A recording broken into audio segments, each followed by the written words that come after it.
अगर तुम्हारा मन तुम्हारी नहीं सुनता तो समझ लो तुम अभी तक खुद के मालिक नहीं बने। और जब इंसान खुद का मालिक नहीं होता तो दुनिया उसे आसानी से चला लेती है। ये कहानी है उस ज्ञान की जो लॉर्ड कृष्ण ने हजारों साल पहले दिया था, लेकिन आज भी उतना ही सच है। समय था लगभग 5000 साल पहले का। स्थान कुरुक्षेत्र का युद्ध भूमि। एक योद्धा खड़ा था, सबसे शक्तिशाली, लेकिन अंदर से टूटा हुआ।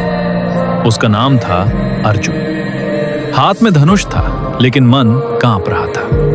वो बोला, हे कृष्ण, मेरा मन स्थिर नहीं है, मैं युद्ध नहीं कर सकता, मेरा मन मुझे रोक रहा है। तब कृष्ण मुस्कुराए। उन्होंने कहा, मन को काबू करना आसान नहीं है, लेकिन असंभव भी नहीं है, क्योंकि मन हवा की तरह है जिसे रोका नहीं जा सकता, लेकिन दिशा जरूर दी जा सकती है। यही से शुरू होता है मन को कंट्रोल करने का असली ज्ञान। पहला नियम, मन को दबाओ मत। कृष्ण कहते हैं, जिस चीज को तुम जबरदस्ती दबाते हो वो और ज्यादा ताकत से वापस आती है। अगर तुम कहो मैं गुस्सा नहीं करूंगा, तो वही गुस्सा तुम्हें और जल्दी पकड़ लेगा। इसलिए मन को रोकने की कोशिश मत करो, उसे समझो।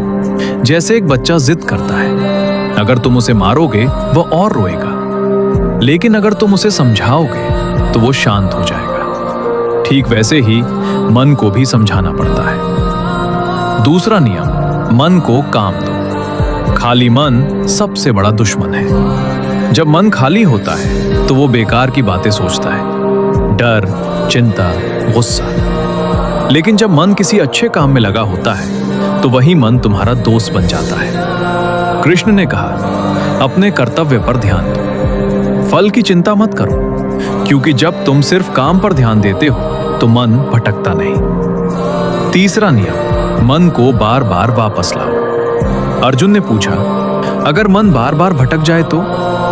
कृष्ण ने जवाब दिया, हर बार उसे वापस लाओ। जैसे ध्यान में बैठते हो, मन भागता है, तुम फिर से उसे लाते हो, फिर भागता है, फिर लाते हो। यही अभ्यास है। मन को एक दिन में कंट्रोल नहीं किया जाता, ये रोज का अभ्यास है। जैसे शरीर को मजबूत करने के लिए रोज एक्सरसाइज करनी पड़ती है, वैसे ही मन को मजबूत करने के लिए रोज अभ्यास करना पड़ता है। चौथा नियम, इंद्रियों पर नियंत्रण। कृष्ण कहते हैं, तुम्हारी आंखें, कान, जीभ, ये सब तुम्हारे मन के दरवाजे हैं। जो तुम देखते हो, जो सुनते हो, वही तुम्हारे मन में जाता है। अगर तुम दिन भर गलत चीजें देखोगे तो मन भी वैसा ही बनेगा।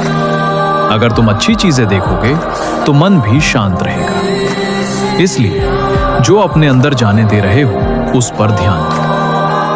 पांचवा नियम, अपने आप को पहचानो। कृष्ण ने अर्जुन से कहा, तुम शरीर नहीं हो, तुम आत्मा हो। शरीर बदलता है, लेकिन आत्मा नहीं। जब तुम खुद को सिर्फ शरीर समझते हो तो हर छोटी चीज तुम्हें परेशान करती है, लेकिन जब तुम समझ जाते हो कि तुम आत्मा हो तो मन शांत होने लगता है, क्योंकि अब तुम हर चीज को गहराई से समझते हो। छठा नियम, संगति बदलो। जिसके साथ तुम रहते हो वैसे ही बन जाते हो।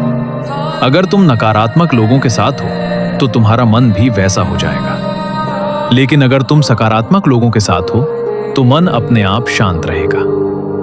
कृष्ण ने हमेशा अच्छे लोगों का साथ चुना, क्योंकि उन्हें पता था मन अकेले नहीं बदलता, वातावरण से बदलता है।